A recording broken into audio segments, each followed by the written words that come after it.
guess what? We're at my 100th video, and it's a Grom review. Alright, so for the 100th video, I think it's very fitting that we're doing the Honda Grom review because this is a bike for pretty much everyone. So we're going to start off with saying thank you to the 184 of you that are subscribed currently. I appreciate your subscribes, your comments, your likes in the previous videos. Thank you. I hope to continue to grow the YouTube channel, whether I'm doing technology or car stuff or bike stuff. It's crazy to think that this many people even look at my content. So anyway, without further ado, let's actually get into the real review. Alright, so the bike I've got next to me is the 2026 Honda Grom. It comes in weighing at a whopping 224 pounds. And it is powered by a 125cc engine with a 5-speed manual transmission. So it's got a clutch lever here. It's got this beautiful front suspension, which we're going to talk about. I think it looks super awesome. That front suspension there has 3.9 inches of travel. It's got a 30-inch seat height, so it's pretty easy to get up on. And you can, if you're a short person like me, coming in at 5'6", I can get my feet on the ground at a stoplight, bikes between me. I can rock it back and forth. It is definitely an easy bike to use. The EPA fuel mileage on this thing is 160 miles per gallon. In my practical case, I get about 115 miles per gallon, and we'll take a look at that later, meaning that with this 1.6 US gallon tank, I can get right at 180 miles per tank. So if I was going to go take this across Montana, which I'm tempted to do, yes, actually I could get from gas station to gas station on this comfortably, and that's pretty cool. As far as gearing and torque, you know, I said it's a 5-speed, but it has the same 15-tooth front, 38-tooth rear as the other mini motos in the Honda lineup. Alright, so now it's time to talk about the pros and the cons of this beautiful blue Honda Grom that we've got in front of us. It's both a pro and a con is that 5th gear. For highway riding, flat, ground, cruising, long distances, that 5th gear is great. It helps you get that 160 miles per gallon. That's only 115 miles per gallon in my case. But any kind of incline, and it's absolutely gutless. If you live in a place with hills and you ride a lot, you'll often find yourself shifting down from 5th into 4th. So if I lived in the Rocky Mountains, probably not the bike for you. Next thing is going to be the looks. I love the gold suspension. I think the bike looks cool. I like that lower exhaust that it's got there. But let me tell you, this is the downside.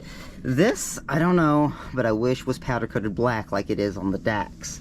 But you can't get this super cool blue and this super cool gold suspension without getting this base model, which doesn't have that black powder coat. And I'll be honest, I paid $3,600 for this.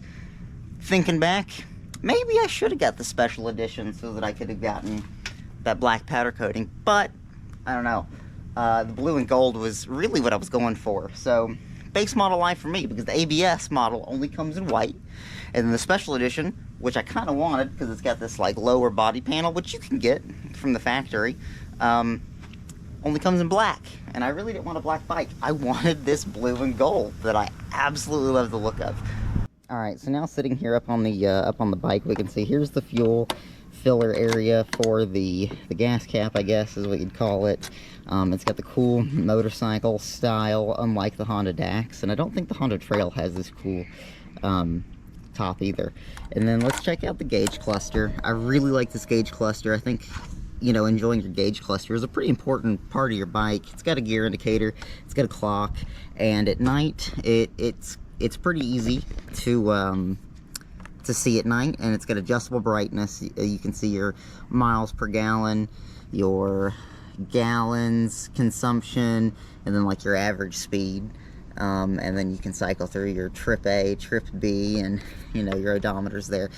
There is a sequence to adjust the brightness and to put it into kilometers if you so please. Fantastic 1.6 gallon tank. It gets great miles per gallon. However, this suspension in the rear here is just too stiff. And honestly, I like to ride far. I like to ride until the gas tank runs out. And that stiff suspension right there in the rear, I think really contributes to quite a bit of rider fatigue. It's just way too darn stiff. Maybe if you're a sporty boy, but that's just not for me anymore. Maybe when I was younger I would have liked that, but as I get closer to 30, bum bum bum. No, not really. I like the little bit smoother ride, which is why I kind of wished I would have got a monkey. But I don't have any regrets because I actually just love riding this thing. So anyway, if you got a bad back, maybe the Grom isn't for you. Alright, so finally we come to my fourth and final pro and con, which is modability. This bike has crazy modability. It's like the FRS platform where everybody makes something for it. I think the downside is that the mods that do exist for it seem to be quite expensive. However, there is the DHT Tune. I think that's who they're called. I want to check out their tune. I'm pretty interested in seeing how that changes the bike. But besides the tune and the bottom thing from Honda, this body panel that goes down here, I think that's really the extent of the modifications I would do to this bike. I kind of want to get a phone mount, of course, so that I can have Google Maps or something up. And then I also would kind of like to do, like put on a USB charger, tie one of those into the bike so that I can at least charge my phone while I'm riding. I think those are the three main things I would do to the bike. I really don't have any complaints about the noise. I think the noise sounds really, really good. So, speaking of the noise, let's check out a cold start right now.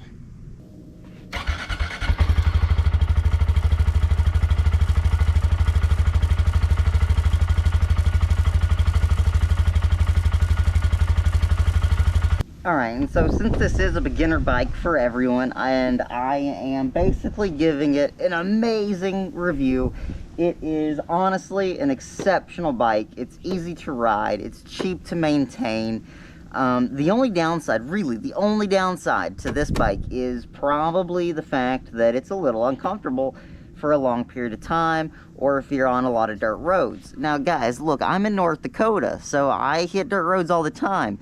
So I might be kind of nitpicking that stiff suspension, but it's, I'll be honest, check this out. I crashed this thing. I wiped out on a dirt road. And it was a dirt road I had taken the Dax on, which has softer suspension. So I kinda, you know, it was definitely a little bit of rider skill. I won't try to say that's not.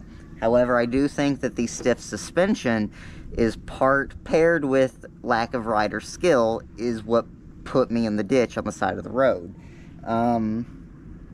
So maybe I'm over nitpicking that stiff suspension, but hey, this is my truth. So with that being said, I think it's really, really important that we talk real quick about gear. I've got these Troy Lee design gloves. They're for dirt bikers, and for the type of riding that I'm doing, these are awesome. They're not good for using a phone, so don't expect any kind of touch screen support. But for protecting your hands when I took a fall, this is the hand that drug across the ground, and you can't even tell. So the glove did its job. Number two, a lot of people are going to try to push you to get an exceptionally expensive helmet. But if you're a beginner rider like me, understand that once a helmet's had an impact, it's time to replace it. So you're probably gonna fall in your first year of riding. So don't spend $900 on a helmet. This LS2 Evo Stream was only $150 at my local dealership. So for $150 plus $40 for the gloves, that's everything I needed for my own personal safety to get onto the bike and go enjoy over 1,000 miles on the bikes combined. Alright, and before I bid you all a farewell, thank you for watching my 100th video on YouTube. I hope many more are coming, and it's been fun lately recording, doing things with the bikes, making videos about them. I hope you learned something. Maybe if you weren't able to have any experience with the Grom, or check out my video about the Honda Dax if you want to learn more. They are an amazing thing to add to your life to give you a little bit of enjoyment. So if you're living in the middle of nowhere, feeling a little bummed, go get you a Honda Minimoto and you'll have a fantastic day. Thank you for watching, and until next time, peace. Finger guns.